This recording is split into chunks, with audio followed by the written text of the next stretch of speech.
Hello and welcome to the Webcast for Saturday, November 1st. I'm South Ops meteorologist Jonathan O'Brien. The marine layer is around 1,500 feet deep this morning, a little shallower than yesterday, but still enough to spread low clouds and fog to the coastal and coastal valley areas of Southern California.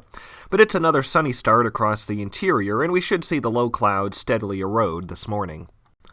High pressure remains in place over the region, and that's going to keep us in the same pattern of mild temperatures and dry weather today.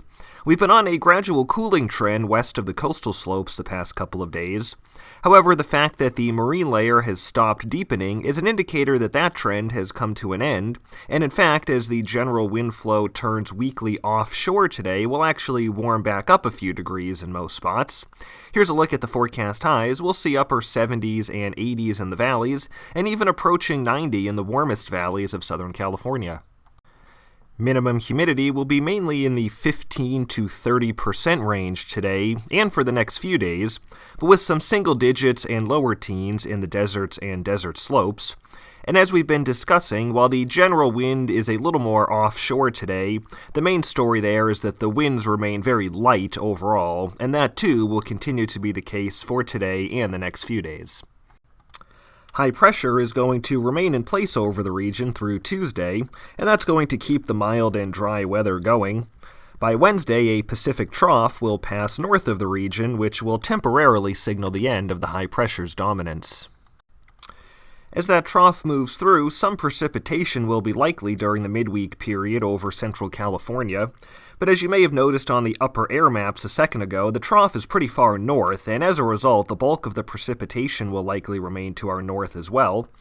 Areas of rain and high-elevation snow will likely overspread central California early on Wednesday, mainly from a Monterey-Fresno County line northward, though a few light showers may make it as far south as Point Conception. Wet weather will likely continue over northernmost portions of our region through Wednesday and Wednesday night. But rain amounts over our region look light overall. If the storm tracks far enough south, then the central Sierra region could see half an inch to an inch of rainfall, though some models show less than that. And dry weather looks like a lock across Southern California, though a much deeper marine layer may bring some areas of patchy drizzle. We'll also see a pretty substantial cool down for the midweek period, with a few degrees of cooling on Tuesday and several more on Wednesday. Here's a look at the forecast highs by Wednesday. Humidity will also increase as well, even in the areas not seeing rainfall. And that weather system will also bring a notable increase in onshore flow. Southwest to west winds of 20 to 30 miles per hour with gusts to 50 miles per hour will surface across the mountain ridges and through the desert passes from late Tuesday night through Thursday morning. By late next week, there is good confidence of a return to the prevailing pattern of high pressure that we've been in for the past couple of weeks. As that midweek system departs, we'll likely see a strong warming and drying trend next Friday and Saturday.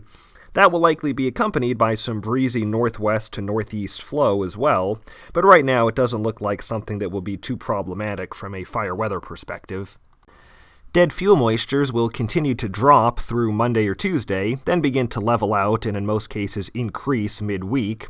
Here's a look at the observed and forecast ERC trends for South Ops as a whole, and you can see we're trending up with another couple days of upward trends to go, but then beginning to fall back as that midweek cooling and moistening trend occurs.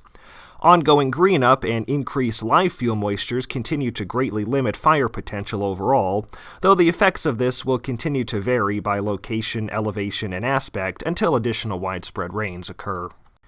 So while the dryness will persist over Southern California, our significant fire potential still remains very low overall due to the light winds and the pretty substantial amount of green up that we've seen.